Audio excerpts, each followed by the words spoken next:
দেখেন, আমার তরফ থেকে আমি মাত্র 10টা প্রতিশ্রুতি কি 20টা প্রতিশ্রুতি নিতেই পারি। তার মধ্যে সব প্রতিশ্রুতিগুলো যে আপনাদেরকে ডেকে ডেকে বলে দেবো সেটা না, শুধু গুটি কয়েক বা গুটি সংখ্যা কয়েক আপনাদের প্রতিশ্রুতি আমি জানাচ্ছি। দেখেন, চুপ করে বসুন, অযথা নড়াচড়া করবেন না, আর অতিরিক্ত চাওয়াচাই করবেন না। যতটা বরাদ্দ ততটাই দেওয়া হবে। তার মধ্যে প্রথমে যেটা দেব সেটা হচ্ছে আপনাদের ঘরে আমি ডাক্তার ঢুকিয়ে দেবো। আরে বাবা, ওরকম কিছু খারাপ বিষয় নেবেন না। ডাক্তার ঢুকিয়ে দেবো মানে কি আর ডাক্তার ওরমভাবে ঢুকিয়ে দেওয়া যায়? চিকিৎসা করাবো, চিকিৎসা করাবো আমি নিজের রেসপন্সিবিলিটি নিয়ে। আপনাদের সকলকে গিয়ে বাড়িতে ওষুধ নিয়ে দেওয়া হবে, ভ্যাকসিন দেওয়া হবে, ডোজ দেওয়া হবে। বেশি এদিক ওদিক করবেন না, কানটা ধরে শটাং মুলে দেবো। পরের প্রতিশ্রুতিতে আসা যাক। এই যে কটা আমাদের জেলা আছে, যা আছে না আছে, তার মধ্যে আরও কিছু লোকজন অতিরিক্ত বাড়িয়ে দেবো। 2-4টে ক্যাম্প বুথ বসিয়ে দেবো, যাতে আপনারা কি ইনকাম করছেন, কি করছেন তার উপর যাতে তারা নজরদারি করতে পারে, এবং সেই ইনকামের থেকে যথাযথ পারিশ্রমিক আপনি আমাকে দেবেন। শুধু শুধু ডাক্তারিটা নিয়ে নেবেন, ডাক্তারের খরচা দেবেন না বললে তো আর হয় না। দাঁড়ান, বাকিটা দেখে নিয়ে বলছি।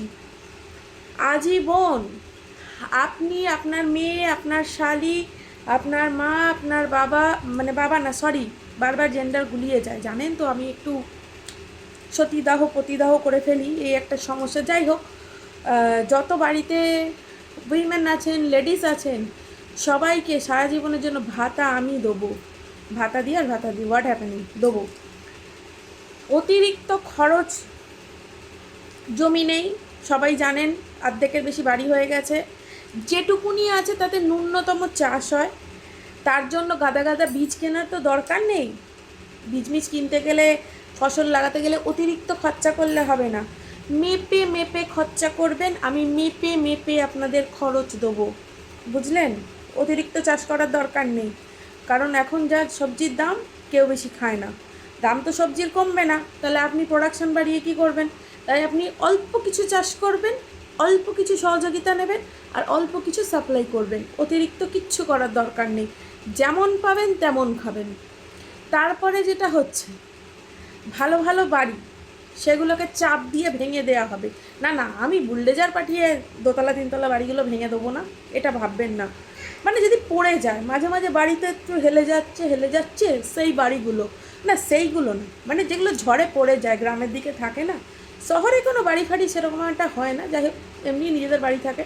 গ্রামে ওই সব ভেঙে যায় না, কী সব ঝাঁটে বা, বললাম না কারণ আমার মুখ থেকে বাজে কথা বেরিয়ে যাচ্ছে। বাড়ি সব কাঁচা বাড়ি পাকা হবে, দায়িত্ব আমার। দায়িত্ব আমার আপনার বাড়ি। সেটা আমি আপনার জমি নিয়ে ভেঙে বিল্ডিং করে আপনাকে এক কামরার ঘর দিলেও আপনাকে পাকা ঘর দেওয়া হবে, মাইন্ড ইট। তারপরে কী দেবো জানেন? জল। সেটা আপনার কষ্ট করে ঘামের জল হোক, আর আপনার হাতের বাইরে সব কিছু চলে যাওয়ার পর যেটা চোখের জল। না না, ওয়েদারে আপনার নাক দিয়েও জল পড়তে পারে, ডাজেন্ট ম্যাটার। তবে যে কোনো জল, যে কোনো সূত্রে খাওয়ার জল, সেটা লাল হোক কিংবা নীল, দেওয়ার দায়িত্ব আমার, আমি দেবো। তারপরে যেটা আপনাকে দেবো, দাঁড়ান একটু দেখে নিয়ে আসি ভালো করে। এই, ঠিক করে বলো কি যেন এটা দেওয়ার কথা ছিল? হ্যাঁ, মনে করছি, হ্যাঁ দেওয়ার কথা ছিল। স্কুল থাকবে, বই খাতা থাকবে, অনলাইনে পড়া হবে, শিক্ষকরা বাড়ি বসে মাইনে নেবে, সেই দায়িত্বটা আমি নেব। জোর জবরদস্তি গ্যাসের ক্রাইসিসে অটোয় চড়ে মাস্টারমশাইদের আসার স্কুলে কোনো দরকার নেই। ছাত্রদের সাইকেল অলরেডি দেয়া আছে, ওতে করে পারলে স্কুলে আসবে, না পারলে বাড়িতে থেকে যাবে। আমি তো কোনো শিক্ষকদেরকে আর সাইকেল দিইনি যে ওনারা সাইকেলে চড়ে আসবেন। তো যারা যারা মোটামুটি ট্রেনে বাসে আসতে পারেন আসবেন, না পারবেন জোর জবরদস্তি করার কোনো ব্যাপার নেই, আসবেন না স্কুলে। অনলাইনে শিক্ষকতা চলবে, বই খুব একটা কেনার দরকার নেই, বইগুলো লোটা ধরে বেচে দেবেন বাইরে, আর আমি যা আছি গুগল দেখে পড়িয়ে দেবো। মানে আমি পড়াবো না, মাস্টারমশাইরা পড়িয়ে দেবে।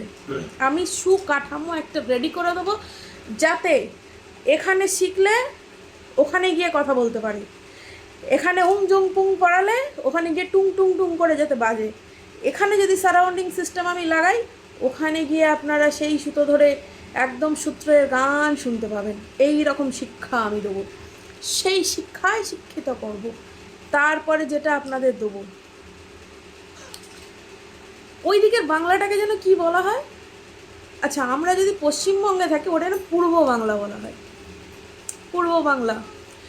অবাধ গেট খুলে দেবো, অবাধ স্বাধীনতায় যাবেন আসবেন, যাবেন আসবেন, যাবেন আসবেন।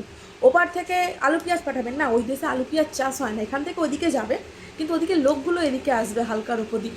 রাস্তা আমি করে দেবো, এই যে দেখছেন না চারিদিকে খোঁড়াখুড়ি হয়ে গেছে, সব রাস্তা খুঁড়ে দিয়েছে, সব জায়গায় গর্ত, ওটাও খুলে দেওয়া হবে। দরকার পড়লে কলকাতা টু পদ্মা সেতুর উপরে সেতু বানিয়ে দেওয়া হবে, সেটা মা ব্রিজ হোক কিংবা বাবা কিংবা ঠাকুমা, দরকার পড়লে আমি শ্বশুরের নামে ভাসুরের নামে সবার নামে ব্রিজ করে দেবো। সব ব্রিজ জুড়তে জুড়তে সজ্জা বাংলাদেশ চলে যাবে। আমি কিন্তু দেবো, যখন বলেছি দেবো। তারপরে দাঁড়ান, তারপরে আসি পরের কোশ্চেন। এত প্রশ্ন করেন না, উত্তর দিতে পারি না, দাঁড়ান। বুড়ো যারা হয়ে গেছেন বেশি ওকালতি করার দরকার নেই, বাড়িতে থাকবেন, সোজাসুজি ভাতা পৌঁছে যাবে। বেশি কি, বেশির থেকে বেশি ওষুধ সরকারি লাইনে ওষুধটা তুলে নেবেন, চাল ডাল এমনি রেশনে পেয়ে যান, আর আপনাদেরকে 1,000-1,500 টাকা হাতে দিয়ে দেওয়া হবে, বাকি ওই পর্যন্ত কাটিয়ে নেবেন। এর বেশি আপনাদের খুব বেশি ভালো ব্যবস্থা করতে পারবো না। আর 100 দিনের কাজ আছে, করলেন করবেন, নাহলে 200 দিনের কাজে লাগিয়ে দেবো। যাই হোক, লাস্ট প্রশ্নে আসি। সবাইকে আমি স্বেচ্ছা স্বাধীনতা দিয়ে রেখে দিয়েছি, শুধু একজন বাকি আছে। এই জেনারেশনে যে ছোট ছোট যুবকগুলো রয়েছে, কাজ নেই, চপ ভাজতে পারছে না, মুড়ি ভাজতে পারছে না, বাতাসের জন্য যে গুড় আনবে সেটাও পাচ্ছে না, ওদের জন্য আমি কিছু সুব্যবস্থা করে দিয়েছি। সেই সুব্যবস্থাটা কি হলো, এই এখন একটু লাইন দেবে, কটা ফর্ম আছে ফিল আপ করবে, আর তারপরে বেশ বসে বসে খাবে, বিড়ি খাবে, পান খাবে, চুন খাবে, নুন খাবে, সেটা তার ব্যাপার, সেটা আমার ব্যক্তিগত ব্যাপার না। আমি বাবা ফোন রিচার্জের জন্য 100 টাকা বেঁধে দিয়েছি, আম্বানি যদি 300 টাকার থেকে না কমায় আমার কিছু করার নেই, ওটা আমার হাতে নেই, ওটা আম্বানির হাতে আছে। এই কটা মোটামুটি লিস্টে ছিল, বলে দিলাম। এর পরের লিস্টে যদি আমার হাতে কিছু এসে থাকে আমি অবশ্যই জানিয়ে দেবো। দেওয়ার দায়িত্ব আমার, মানে দেওয়া বলতে খবরে ছাপিয়ে দেওয়ার দায়িত্বটা আমার। আপনি হাতে পেলেন কি না পেলেন সেটা ইনশাল্লাহ ওপরওয়ালা জানে।